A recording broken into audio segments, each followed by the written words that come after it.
TDS has been reduced, but that's only a deferment of tax liability. It's a liquidity measure. It's not a fiscal measure. The date of filing has been extended. That is a regulatory measure. So apart from a couple of liquidity measures and regulatory measures, there is no fiscal support for the middle class. And I'm not surprised when the government is not willing to lend fiscal financial support to the poorest classes, including the migrant workers. How do you expect this government to provide fiscal financial support to the middle class? They have forgotten the poorest classes completely, and they are on the way to forgetting the middle class also. Thank you, sir. We'll move to the next one. Raman from News 24. Raman ji, पूछिए. Sir, आज कल prime minister ने अपने देश के नाम संबोधन में बार बार ये कहा कि आत्मनिर्भर भारत, मतलब भारत अपने पैरों पर कैसे खड़े हो। आज की प्रेस कॉन्फ्रेंस में भी आत्मनिर्भर भारत का जिक्र किया निर्मला सीतारमण ने, लेकिन जो माइग्रेंट लेबरर्स हैं या जो किसान हैं, उनको बिना मदद किए हुए क्या ये संभव है? I understand the question to mean, what is your comment on this Atma self-reliance? Now, nobody opposes self-reliance, but a self-reliant nation, a self-reliant economy will depend upon whether their farmers are reasonably self-reliant and self-sufficient, whether the working class is reasonably self-reliant and self-sufficient. Today, what we see before us is the farmers have been left to fend for themselves, as Randeep pointed out. Farmers across many states have lost their produce for many reasons. Procurement is slow. Procurement price is not being given to everyone. On some pretext or other, deductions are made. And the cost of inputs is not being reduced. Cost of fertilizer, pesticide, electricity not being reduced. And the farmers have been left to fend for themselves. The PM Kisan applies only to 8.2 crore landlord farmers. The tenant farmers and the landless agricultural laborers on the farm have been left to fend for themselves. And I won't repeat myself, the working class, especially the poorest working class, has been left to fend for itself. If these sections, which make up about 60% or 65% of India's population, are not reasonably self-reliant and self-sufficient, what is the use of this slogan and what is the use of this hashtag? These are publicity-oriented measures. How many hashtags has this government come up with in the last 6 years? You count them, it'll probably run to hundreds. This hashtag also will be forgotten in a couple of months, and there will be a new hashtag. Thank you, sir. Sandeep Fukan from The Hindu wants to ask a question. Sandeep, please come in. Am I audible, sir? Yes, go ahead. Yeah, good evening. I just wanted to know, what is your take on these measures? Will they create demand? Do you think that you said that you will refrain from commenting on liquidity measures, but some would say that that will go a long way in terms of creating demand. Do you think that these measures are good enough to create demand in the immediate run?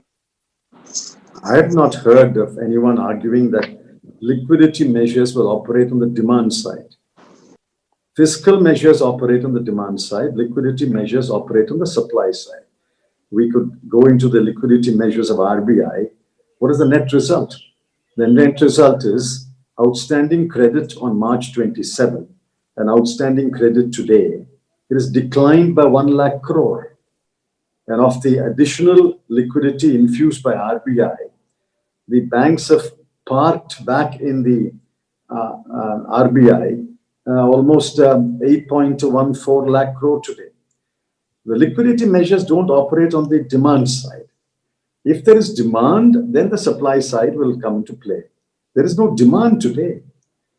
Therefore, fiscal measures alone will operate on the demand side. And as I've said, except for the modest package of MSMEs, which really applies only to about 45 lakh MSMEs and leaves out the bulk of the 6.3 crore MSMEs, I don't find anything in this package today that will stimulate the demand side of the economy.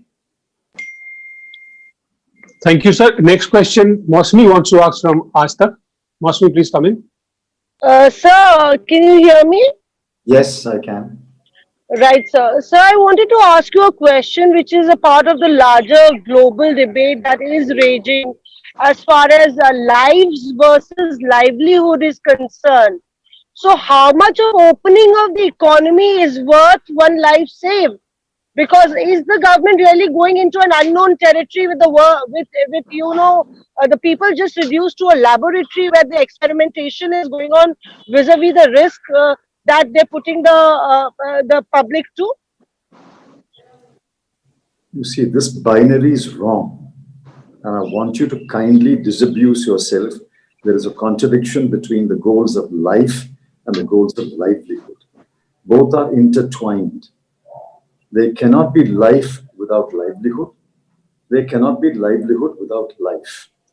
We must protect lives. We have taken a number of measures to expand our medical and health infrastructure, and we have kept the fatality ratio pretty low, about 3.3%. 3.3 is bad, but compared to the other countries, it's a reasonable achievement. Those who are ill or those who are infected will be treated. And I sincerely hope that lives will not be lost. But in the meanwhile, millions of people have been reduced to destitution. You saw pregnant women, children, disabled people walking miles and kilometers to their homes without food, without water, without medicine, without milk for their children, children bawling.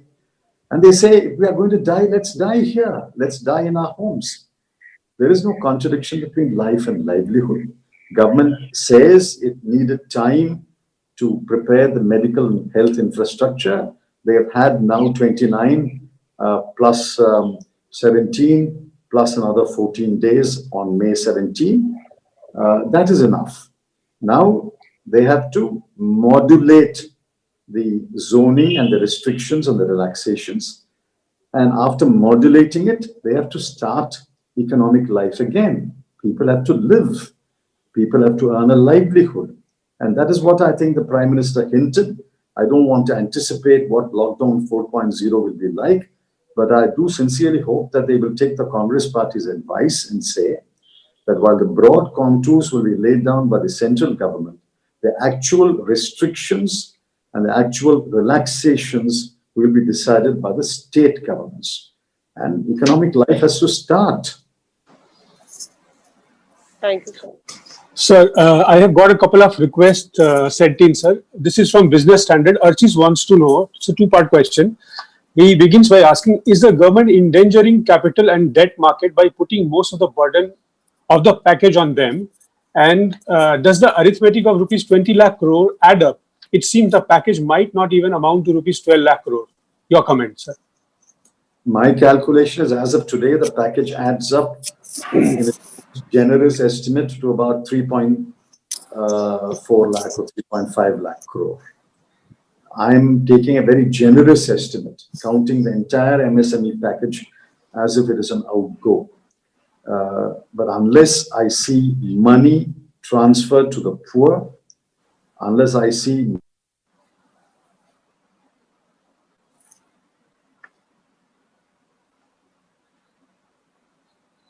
I think the connection has dropped. Yeah. Well, Got we will disconnected. wait. No problem. We will wait, but I'll take the question in the meanwhile. Can you please repeat the question, and I'll carry forward the question from where Chidambaram Saab left. Ji, sir. Yeah, Please he's hear. coming, sir. Yes, sir. Yeah, you can go ahead, sir. It just dropped. Can you hear me now? Yes, sir, we can. hear. Go ahead, sir. Yeah. Is there any other question, or have I completed the answer to your question, or do you want anything more? I think we are good. Please ask the next question. Yes, we'll move to the next question, sir. This is from Outlook. Nicholas wants to ask this, that the finance minister repeatedly stressed on the earlier 1.7 lakh crore Garib Kalyan package to say cash transfer, ration, cylinder, etc. have been made to the poor. we continue to seek lakhs of migrants. We continue to see lakhs of migrants stranded without food or money. Is the government refusing to even acknowledge that there is an ongoing, nearly 50-day-long migrant crisis in this country? Yes, government is refusing to acknowledge there is a huge humanitarian crisis, something which India has not seen since 1948. This is the biggest human and humanitarian crisis that India has faced. Government refuses to acknowledge it. Now, for some reason, and I'm willing to give the benefit of doubt to the FM did not include the 1.7 lakh crore package in the 20 lakh crore. She mentioned it in her prefatory statements.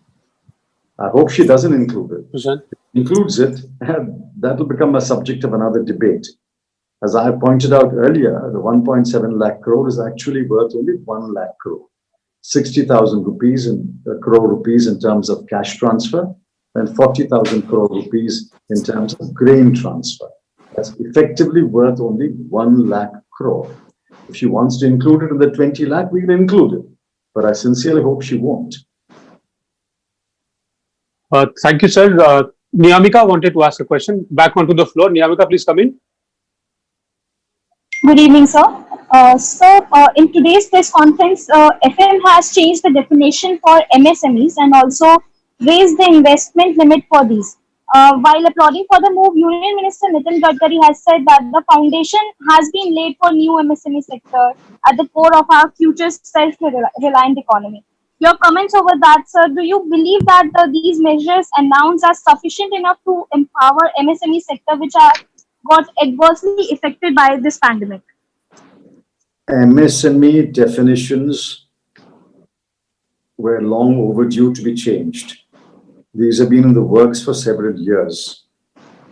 So broadly, I welcome the change of definition of MSMEs, but I have to read the fine print and the details before we finally conclude whether it is largely beneficial or there are some glitches. But I broadly welcome the liberalization of the limits of MSMEs because having regard to the passage of time and inflation and scale and the terms of production today, the MSME definitions deserve to be changed.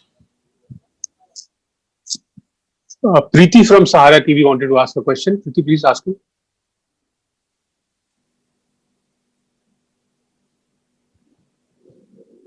Preeti, are you there? Hello, Meenakshi. am I audible, sir?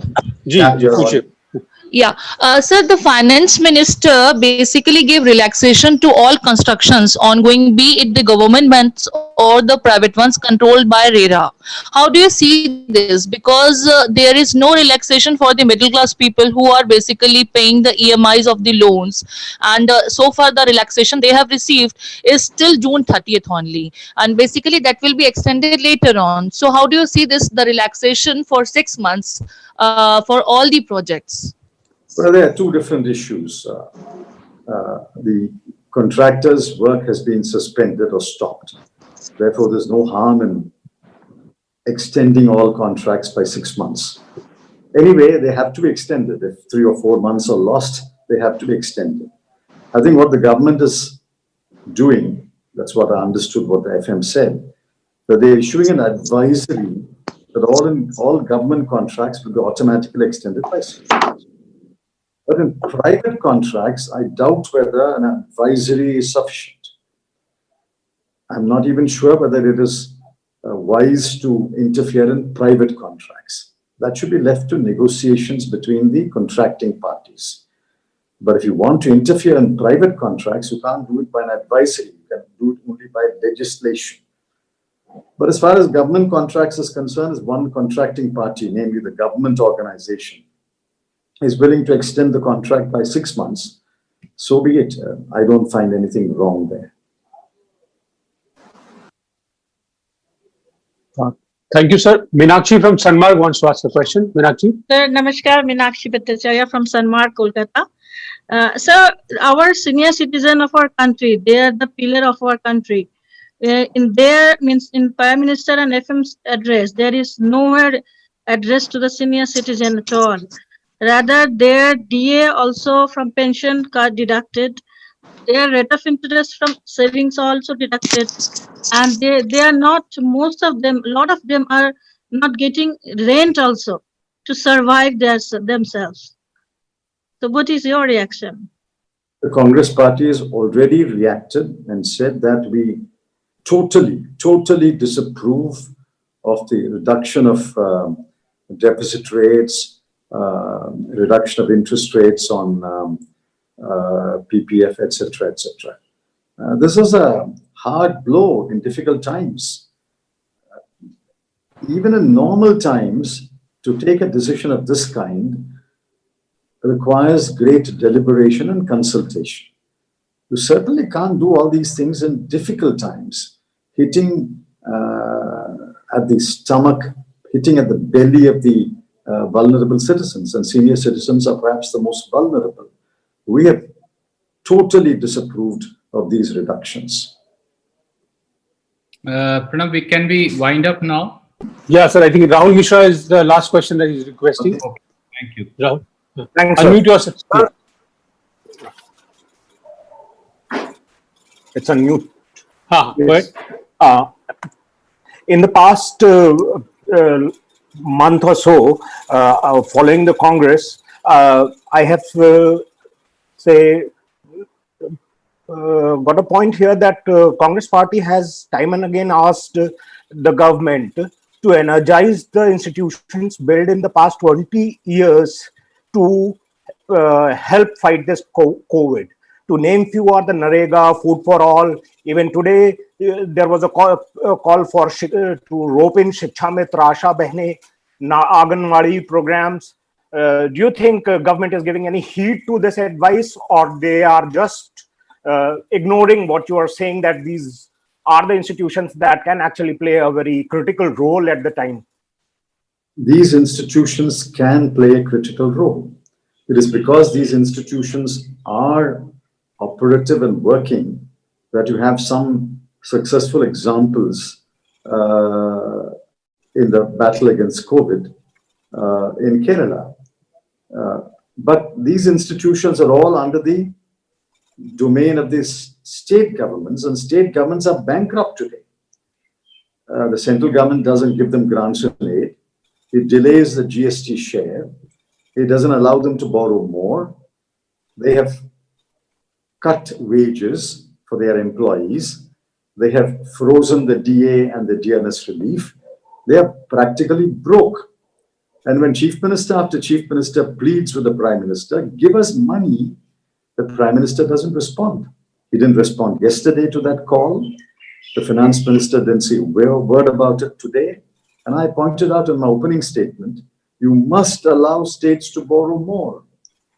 You must allow states to spend more, for which they must borrow more. They have reached the limit of 3% in the FRBM. It has to be relaxed at least to 4 and maybe 4.5%. 4% up to relaxation up to 4% will allow the states altogether to borrow an additional 2 lakh crore. That will go a long way to, say, energize the Maganrega program. For example, I know while Maganrega is allowed under the MHA's notification, there's no Maganrega work in practically any district of the country. I know in Tamil Nadu, there's no Maganrega work in my own district. So I think it's important that the states are financially empowered. They're allowed to borrow more. They're allowed to spend more. They have taken over the leadership of the battle against COVID. And the leaders in the battle must be empowered, especially financially empowered. Thank you. Sir, another request which has come in writing, a friend from Go News, Ajay, wants to ask, PM spoke about vocal versus local. Is it shift of strategy in post-COVID era? Is wants your reaction, sir? These are plays of word, and I compliment the PM on playing on the words vocal and local. Obviously, if locally manufactured goods is of acceptable quality and good quality, available at a reasonable price, people will patronize the local product. There are many products in India which may bear foreign brand names, but they are 100% local products. The ingredients are local, the manufacturing is local, the workers are local, the capital is also local. Just because it bears a foreign brand name like Colgate or Horlicks, it doesn't become a foreign product. It is still a local product. Therefore, people are buying Colgate, people are buying Horlicks, people are buying Vicks. So why do you say that we are not patronizing local products at all? We are patronizing local products. Don't mix up the foreign sounding brand name with the fact that the products are entirely local. Thank you, sir. Radeep sir, I still see requests coming in. लोग सब second round of सवाल पूछना चाह रहे हैं. I can see. I think Chidambaram Saab has extensively dealt with various facets. Of course, our friends have lots of questions. Ji sir, I'm sure we'll say a whole lot of other things, and Chidambaram Saab and the Congress party is here to answer all your questions. I take this opportunity to thank the former finance minister and the senior leader of the party, Shri P. Chidambaram, for being here and addressing this press conference on such a short notice, and showing the mirror of truth to a party of acronyms which wants to run the country not based on sound fiscal stimulus, but based on a set of acronyms which can never be true. Thank you, sir, and thank you to all our journalist friends. Thank you, all of you. Thank you, sir. Thank you, everybody.